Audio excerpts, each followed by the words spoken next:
Ya, saudara. Jadi sekarang kita membuka kebenaran firman Tuhan. Yang bawa kitab suci buka bersama dengan saya, yang bawa BB suci juga buka bersama dengan saya. Ya, tidak salah bawa Alkitab, BB suci juga tidak salah. Ya, kita harus juga mengikuti perkembangan zaman. Cuman bedanya saudara, kalau saudara bawa BB, saya nggak tahu sedang jawab apa BB atau sedang buka Alkitab. Ya, itu bedanya. Kalau saudara buka gini, saya tahu saudara nggak bisa jawab BB. Jadi kalau sedang pegang BB, saya nggak tahu, mungkin sedang BB terus ya, atau update status terus saudara ya, every half an hour to update your status. Ini problem. Baik, kita mau belajar sekarang saudara tentang satu orang ya, yang disebut, yang di Alkitab dikatakan di mana Allah kita disebut sebagai Allah Yakub. Kita akan belajar tentang kehidupan Yakub. Ya, ada hal yang perlu kita tiru dari kehidupannya, dan hari ini kita mau belajar tentang hal yang tidak perlu ditiru dari kehidupan Yakub. Saudara, Alkitab bicara tentang hal-hal yang seimbang. Alkitab bicara tentang orang-orang yang dahsyat, tapi juga orang-orang yang punya kelemahan-kelemahan pribadi. Ini yang menghibur kita sebagai orang percaya. Ya, Alkitab tidak penuh dengan orang-orang superior, manusia-manusia Superman yang tidak punya kelemahan dan kekurangan. Alkitab penuh dengan orang-orang yang punya kekurangan, manusia normal 100%, tetapi karena mereka mau belajar berjalan dengan Tuhan, mereka menjadi manusia yang dahsyat. Ya, itu yang menghibur, sehingga setiap orang punya kesempatan yang sama. Ya, setiap orang, kita semua punya kelemahan. Betul, saudara? Jadi, karena semua kita punya kelemahan, orang-orang di Alkitab juga punya kelemahan, berarti apa, saudara? Kita sama. Dalam arti, kita bisa menjadi orang-orang yang dahsyat di dalam Tuhan, asal mau, saudara, mengikuti step demi step daripada pimpinan Tuhan. Buka Alkitab kita bersama dengan cepat. Ya, maaf kata saya kadang khotbah minimal 1,5 jam, jadi saya harus cepat sekali, saudara, ya, menyampaikannya. Mohon kerja sama saudara supaya apa yang disampaikan ya bisa menjadi berkat, ya, saudara. Jadi saya dapatkan ayat ini begitu pesawat take off dari Surabaya. Begitu mulai naik, Tuhan mulai bicara kepada saya, share ayat ini di Singapura. Ya, saya diam lama sekali di pesawat, saudara, sampai ketika turun, Civeni bilang, "Pasien, saya dari tadi duduk kok nggak ada pesan Tuhan buat saya." Ya, saya katakan, saya lagi belajar Tuhan, tadi ayat yang saya harus khotbahkan di Singapura. Jadi saya harus diam mendengar ketika Roh Kudus terus berbicara. Ya, dan habis ibadah kita akan memberi kesempatan kepada Roh Kudus, bicaralah untuk pesan-pesan pribadi kepada jemaat Tuhan di tempat ini. Karena saudara tahu, pola Alkitab selalu sama dari zaman ke zaman. Dalam arti polanya begini, Tuhan punya pesan-pesan umum kepada umat Tuhan, kepada orang Israel. Dia khotbah di bukit, dia khotbah di perahunya Petrus, itu semua pesan umum kepada umat Tuhan. Tetapi dia juga punya pesan khusus kepada pribadi-pribadi. Siapa? Murid-muridnya. Betul? Betul? Jadi saudara perhatikan, sebagai jemaat saudara akan terima pesan umum khotbah. Tapi kalau saudara menjadi murid lebih lagi, saudara akan menerima pesan-pesan khusus secara pribadi dari Tuhan. Ya, jadi harus naik, jangan hanya jadi jemaat, datang, duduk, dengar, pulang, lupa. Lu ingatnya cuma, tadi lucu pendetanya khotbahnya, saya cekikan terus sakit perut. Ya, kalau saudara, banyak orang Kristen suka sakit perut, saudara. Kenapa? Lucu sekali sampai sakit perut. Besok dia datang lagi, saudara, aneh, suka sakit perut, saudara. Ya, lebih enak kalau firman Tuhan itu membuat apa, saudara? Telinga kita merah dikit. Amin. Amin. Kenapa, saudara? Karena diselidiki, saudara. Ternyata, saudara, menurut ilmu apa namanya itu? Akupuntur, di telinga kita itu ada satu titik yang bisa membuat tubuh kita menjadi ramping. Saudara tahu? Orang ingin kurus itu mesti ditusuk di sini ya, saudara, dijepit. Ya, kalau dia berminggu-minggu dijepit saraf di sini, dia akan kehilangan nafsu makan, dia akan mengurangi makannya, dan tubuhnya akan sangat menurun. Berarti apa? Kalau saudara dengar firman, telinga saudara menjadi agak merah karena teguran, itu sehat untuk rohani supaya tidak banyak lemaknya. Amin. Amin. Iya, baik. Sekarang kita membuka Alkitab, kitab Kejadian pasal 37 dengan cepat, saudara. Langsung, kalau Kejadian paling gampang. Amin. Betul? Iya, sudah ketemu? Iya, Kejadian pasal 37. Kita lihat ayat ke-35. Ya. Kejadian 37 ayat 35. Sekalian anaknya laki-laki dan perempuan berusaha menghiburkan dia, tetapi ia menolak dihiburkan serta katanya, "Tidak. Aku akan berkabung sampai aku turun mendapatkan anakku ke dalam dunia orang mati." Demikianlah Yusuf ditangisi oleh ayahnya. Sampai di sana, saudara-saudara melihat ayat ini, ayat yang menarik. Ya, kita tahu tentang Yakub. Yakub orang yang luar biasa. Dari dialah kemudian keluar 12 suku Israel. Nah, yang menarik saudara perhatikan, Yakub sejak mudanya Alkitab catat orang yang punya rencana, orang yang punya cita-cita, orang yang berani bayar harga, orang yang punya kemauan yang keras. Ya, contohnya. Ya, orang yang punya cita-cita. Ya, dia lihat kakaknya sebagai anak sulung. Dia ingin menjadi anak sulung. Ya, dia memakai kesempatan ketika kakaknya kelaparan, dia bilang, "Jual hak sulungmu kepadaku." Dia orang yang punya cita-cita. Dia nggak punya hidup sekedar, ya udahlah, yang penting hidup. Terus apa? Papa suruh saya kuliah, ya kuliah aja. Terus apa? Nggak tahu, dan nanti saya nge-flow hidup ini, saudara. Banyak orang hidup nge-flow, saudara. Ya, alasannya apa? Saya dipimpin roh. Hidup yang agak ngawur, saudara. Hidup mesti punya rencana, saudara. Ya, ini. Kedua, saudara perhatikan. Ya, dia orang yang, saudara lihat, berani bayar harga buat apa yang dia inginkan. Ya kan? Ketika dia inginkan si Rahel, ya, saudara, Laban tipu dia bilang, "Nggak apa-apa, gua kerja lagi 7 tahun, yang penting aku dapat." Betul? Dia orang yang berani bayar harga. Kalau yang dia inginkan, dia berani bayar harga, saudara. Ya, kita lihat di sini banyak orang ingin jadi apa, tapi nggak berani bayar harga. Ya, saya bercita-cita, saya berharap nanti Tuhan kirim ke saya. Kasihan, saudara. Kemudian, saya ingin jadi orang yang sukses, punya duit banyak. Ya, kalau suruh kerja mulai dari gaji kecil, saya minta maaf, saya anak Tuhan, nggak bisa gaji kecil, harus langsung gaji besar. Ya, ini problemnya, saudara. Yang kedua, si Yakub berani bayar harga, saudara. Perhatikan, 14 tahun hanya untuk mendapatkan pujaan hatinya. Kalau saudara, saya mau tanya sini, bapak-bapak, ada nggak saudara di sini bapak-bapak yang pernah nguber yang sekarang jadi istrinya selama 14 tahun? Ada? Ada? Percayalah, pasti tidak. Pasti bilang, memangnya kamu sendiri cewek. Amin. Amin. Iya apa enggak, bapak-bapak? Betul. Tetapi kemudian sesudah nikah kadang rela menderita lebih dari 14 tahun pun oke. Amin. Agak diam. Kita lanjutkan. Ya. Kemudian saudara lihat ya, ketika dia bekerja, dia tipe pekerja keras. Dia sendiri bukan siang malam aku bekerja jauh dari istirahat. Saudara perhatikan, orang yang punya tanggung jawab, orang yang punya, katakanlah, ambisi. Kalau kita perhatikan, dia bekerja keras. Ya, jadi kalau kita bicara tetap orang yang kalau dilihat punya banyak kelebihan, saudara. Ya, jadi berani bayar harga, berani kerja keras mengejar sesuatu. Nah, banyak orang Kristen, saudara, maaf kata zaman sekarang, saya Pak, tolong Pak ya, akan saya usaha apa yang paling cepat maju. Waduh. Terus apalagi ada yang tanya saya, Pak, jualan apa yang paling rame? Import apa dari Tiongkok, Pak, yang paling cepat? Terus ada yang tanya, Pak, ini dolar gimana?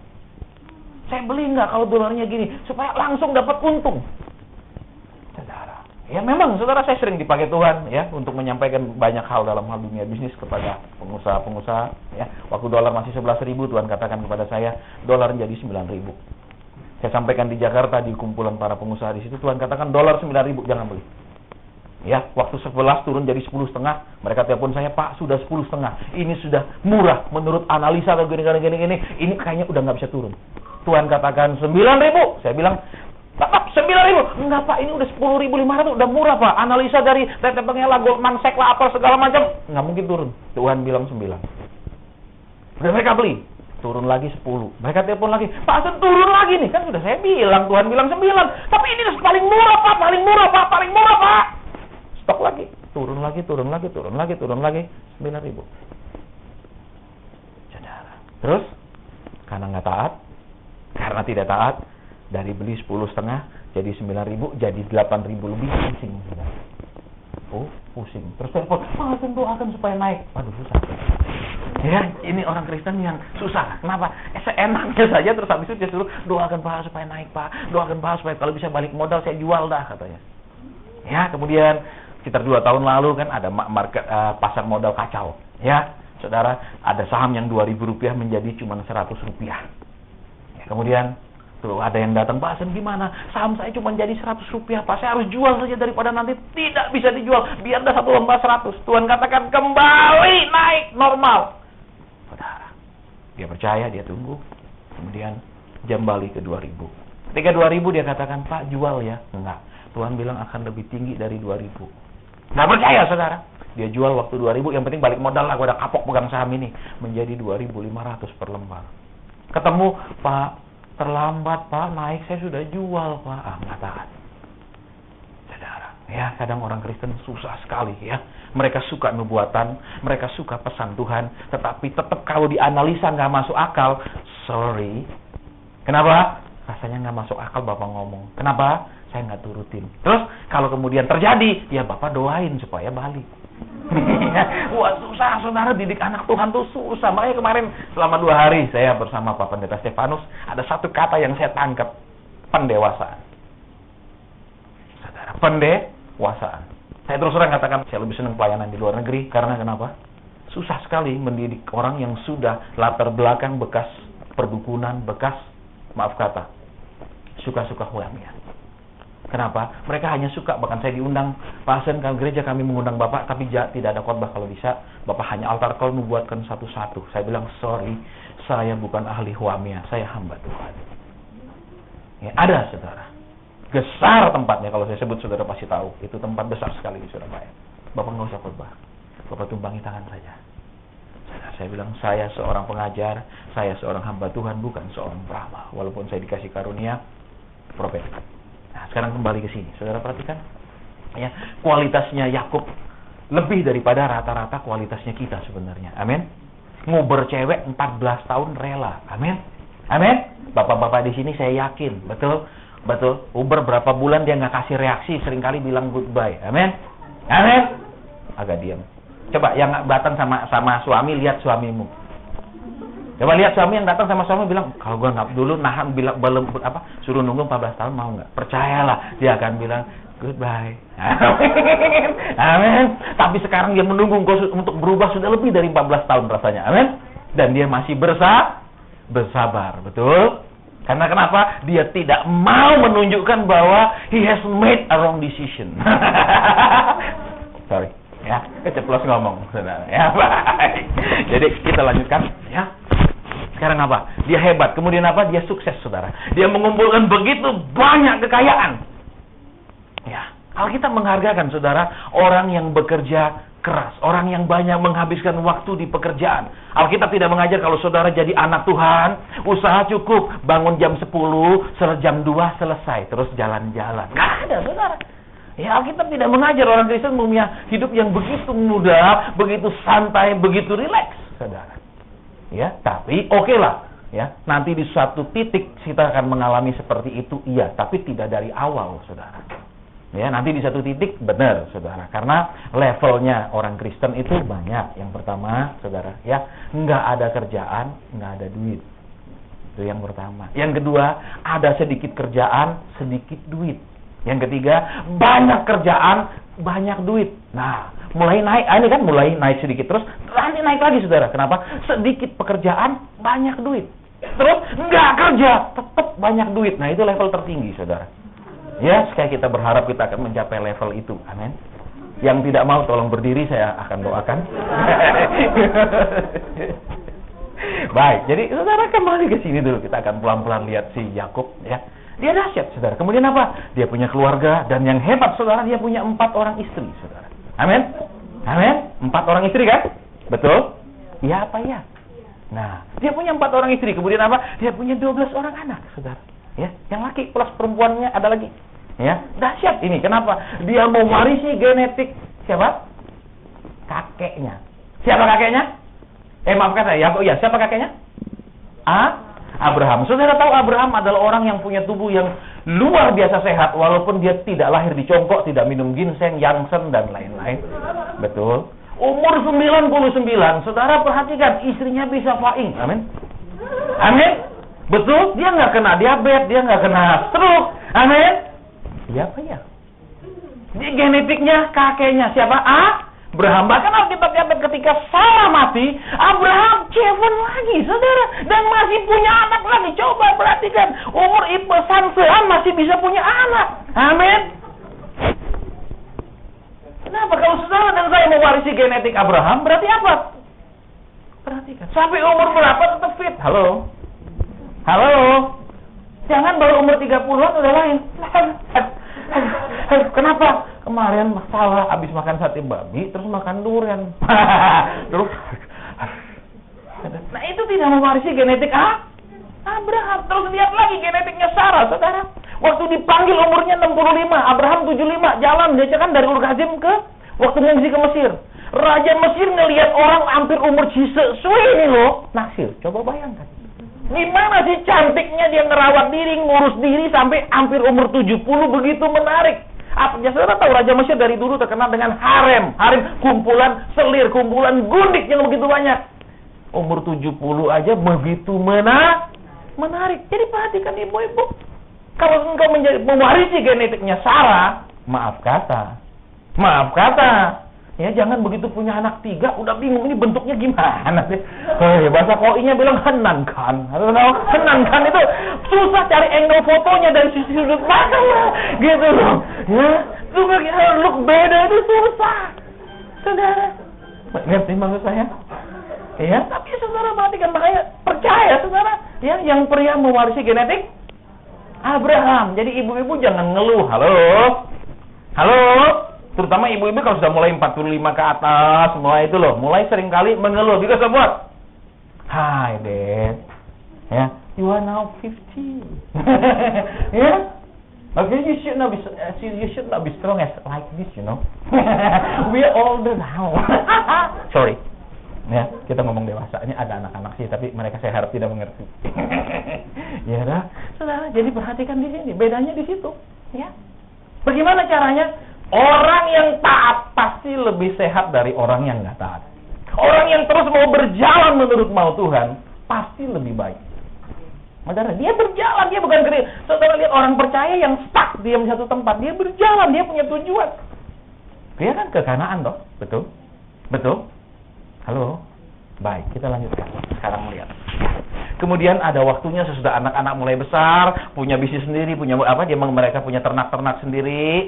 Sekarang waktunya guncangan. Berarti saya mau kasih tahu saudara, sebenar apapun saudara dan saya hidup di dalam Tuhan, setaat apapun saudara dan saya hidup di dalam Tuhan, tidak berarti saudara dan saya tidak akan mengalami guncangan.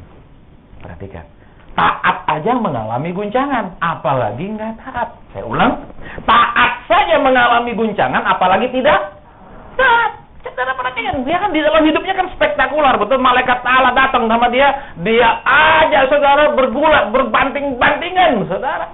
Iya kan? Sampai dia menang. Dahsyat orang ini. Tapi kemudian apa? Tuhan kasih ganti namanya jadi Israel, pangerannya Allah, the Prince of God. Ganti nama, keren, saudara. Tapi tidak berarti dia bebas dari masalah dan pergumulan. Berarti apa, saudara?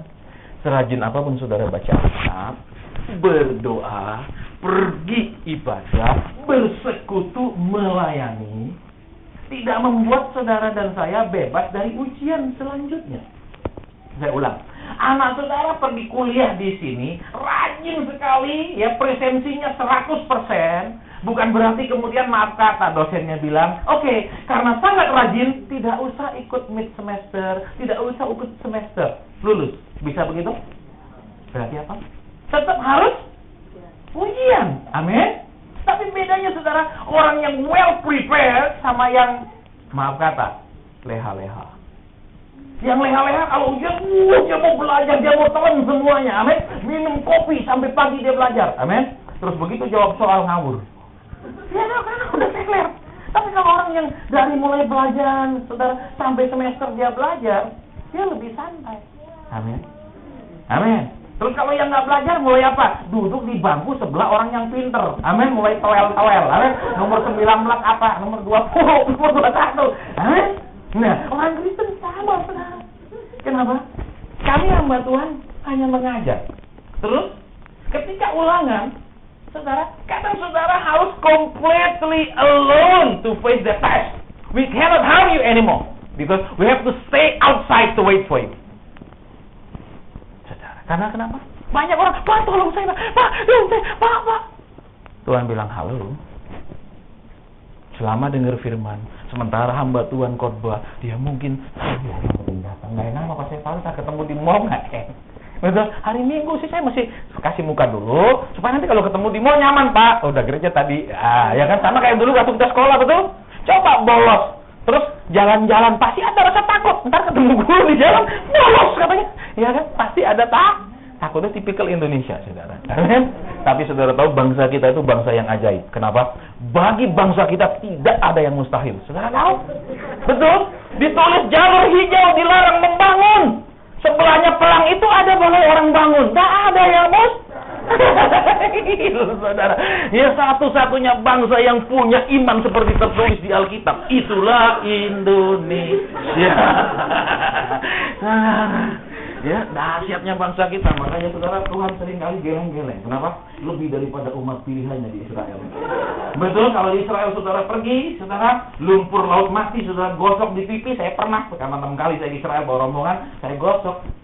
Saudara, habis itu ditunggu sebentar, disebilah. Wah, enak, saudara. Lebih daripada, apa? Di itu, mikrodermabrasi di Natasha klinik.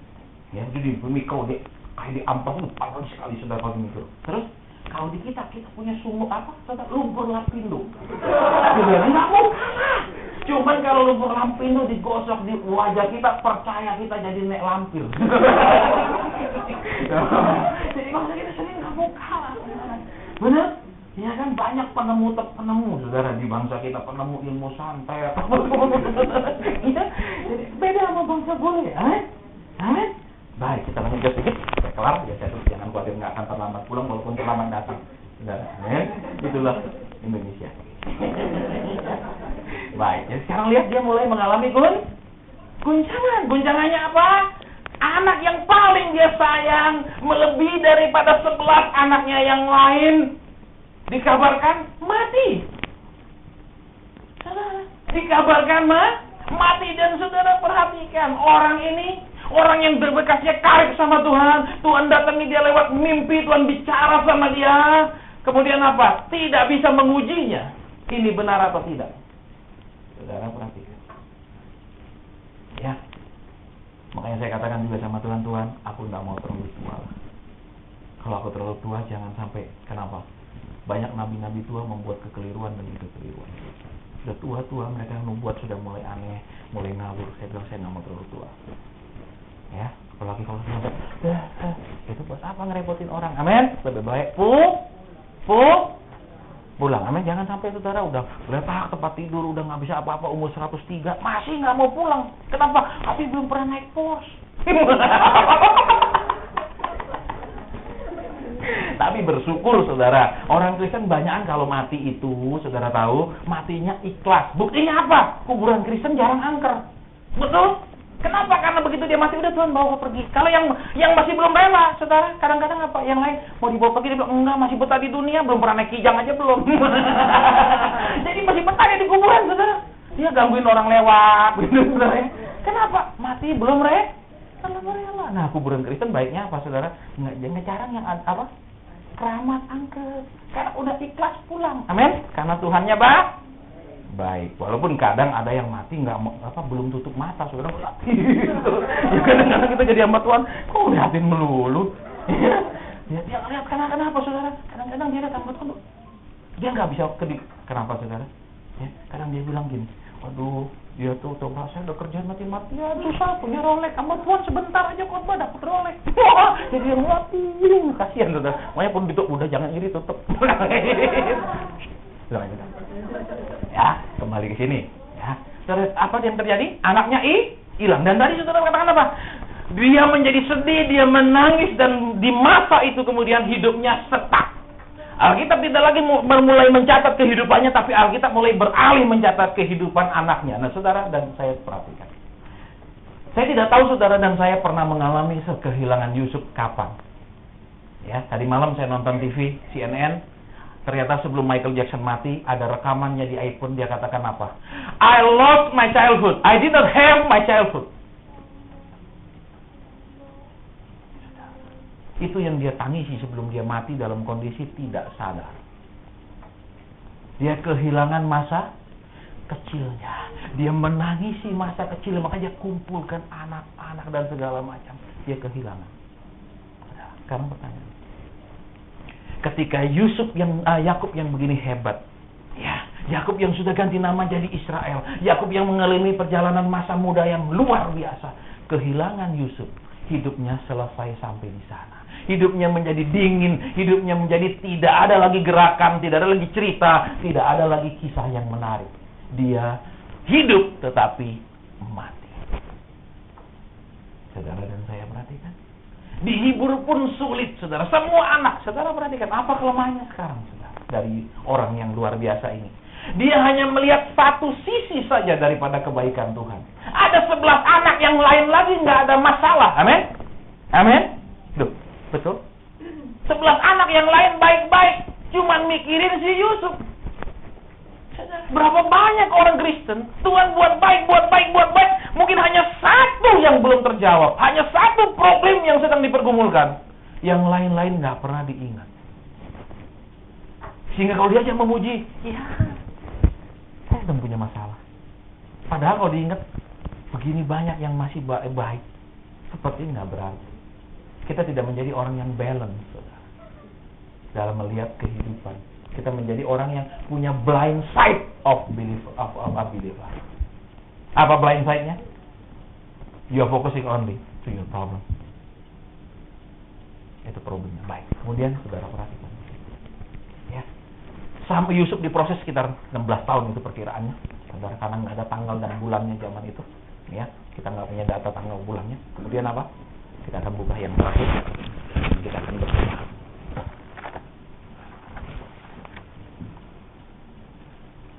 Kejadian pasal 45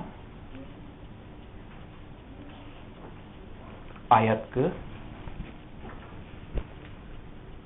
26. Sudah ketemu? Ayat ke 26. Mereka menceritakan kepadanya Yusuf masih hidup, bahkan dialah yang menjadi kuasa atas seluruh tanah Mesir. Tetapi hati Yakub tetap dingin sebab dia tidak dapat mempercayai mereka. Saudara perhatikan. Banyak orang Kristen ketika mereka mulai Yusufnya bermasalah. Ya, yang paling disayang, yang paling dicintai, ya, bermasalah. Apa? Apapun yang dikatakan sulit percaya. Kenapa? Katanya Tuhan baik. Mana? Katanya Tuhan berkuasa. Mana? Katanya Tuhan nggak pernah terlambat. Mana? Sulit percaya.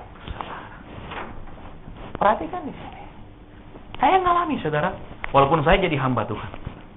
Ya, ketika Tuhan panggil saya jadi hamba Tuhan, usia saya 24 tahun. Jabatan manajer. Udah umur 20-an saya sudah jadi pimpinan. Terus Tuhan panggil, ya. Saya tahu dia baik, dia mati buat saya. Ya, dia mati buat saya. Saya tahu. Dia sediakan surga buat saya. Oke lah, bagus. Tetapi dari kecil kelas 6 saya harus kerja untuk bayar uang sekolah. Baiknya di mana? Oke lah, saya butuh keselamatan. Oke, tapi yang saya butuhkan, maaf kata, fakta buat hidup saya tuh, yang sehari-hari. Selamat, oke lah, selamat. Oke, ntar mati, nggak dibakar-bakar di neraka. Amin, masuk surga. Amin. Tapi di hidup susah melulu. Ada. Pulang sekolah, celana pendek, pergi kerja. Ntar jam 7 baru pulang.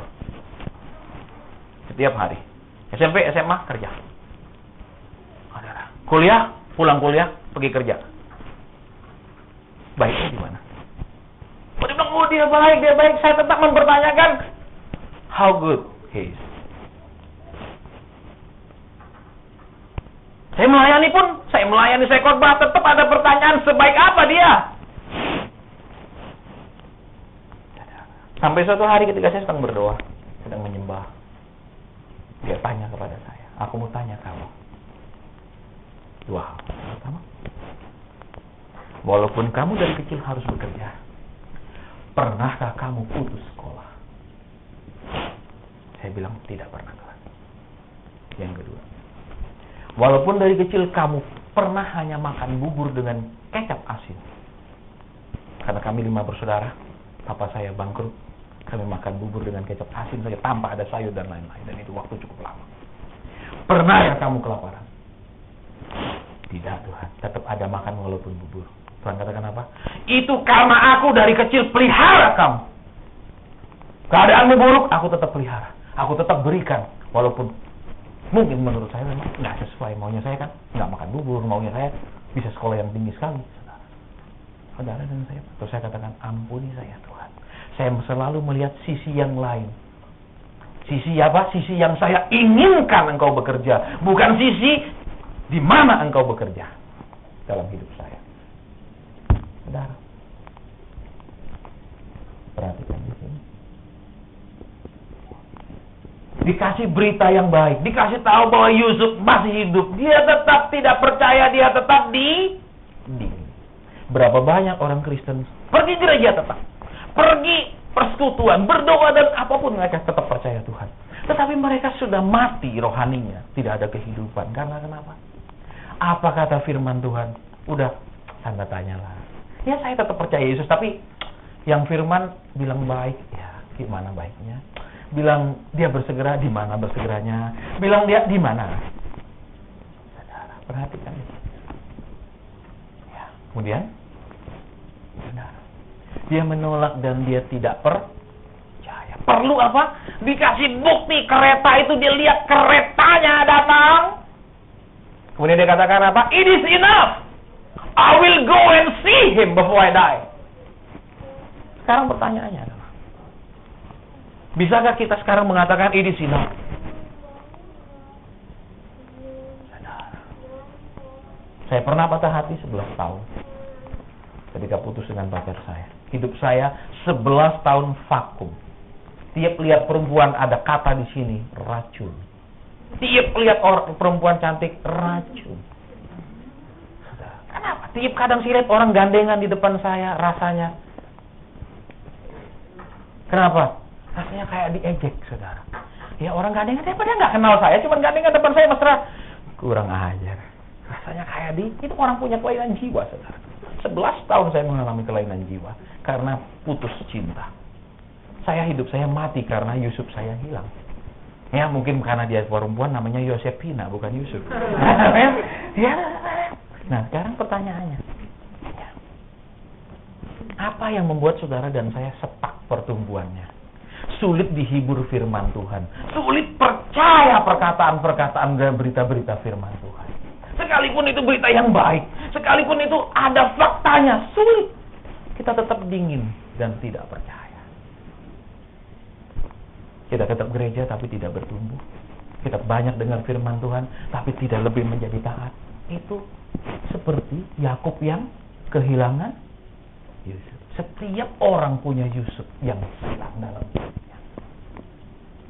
Mungkin masa kecil, ya seperti Michael Jackson. Ya mungkin hal yang lain. Sekian tahun kita begini dan kita berhenti di sana, tidak ada pertumbuhan apa-apa.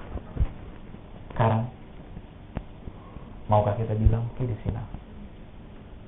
Life has to go on. I cannot live in the past. Ya, banyak orang hidup di masa lalu. Selalu dulu. Tapi gimana saya anak tertolak? Gimana saya bisa mengasihi? Saya tertolak. Engkau seperti Yakub yang kehilangan Yusuf.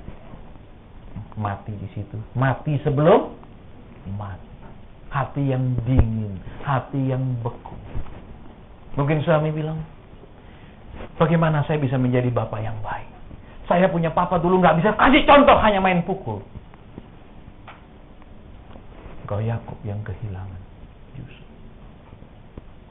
Halo, saya nggak tahu mengapa saya disuruh khotbah ini. Ketika pesawat mulai take off, Tuhan katakan, sampaikan ini. Tetapi yang saya tahu, paling tidak ada satu orang Tuhan bicara kepadamu lewat ayat itu. Secara khusus. Saya pernah diundang pergi ke satu kota, saya harus ganti transit berapa kali pesawat. Saya khotbah di situ hanya untuk satu orang jemaat yang hatinya dan hidupnya berhenti selama 12 tahun. Dia seorang wanita yang berkarir kepala cabang sebuah bank nasional. Kemudian dia bergereja di satu gereja. Kemudian penatua gereja itu katakan, saya kenalkan nama satu orang pengusaha yang mau ambil kredit. Dia pengusaha yang hebat, dia pengusaha yang baik, dia hebat. Karena dia percaya sebagai kepala cabang dia keluarkan kredit yang besar.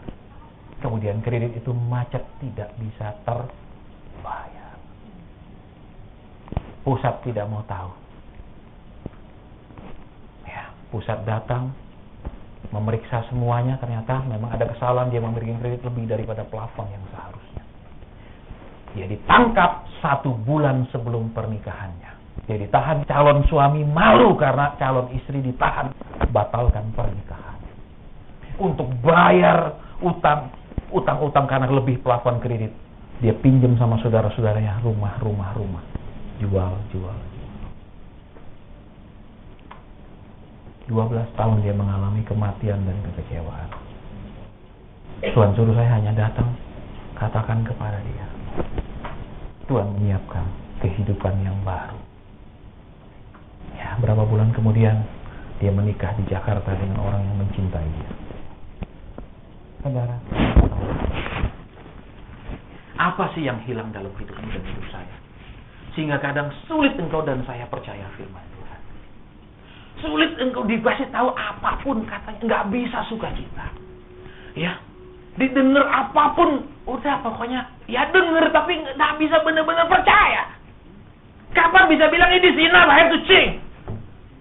This is the life that God never designed for you. Kita akan berdoa. Yusuf apa yang hilang?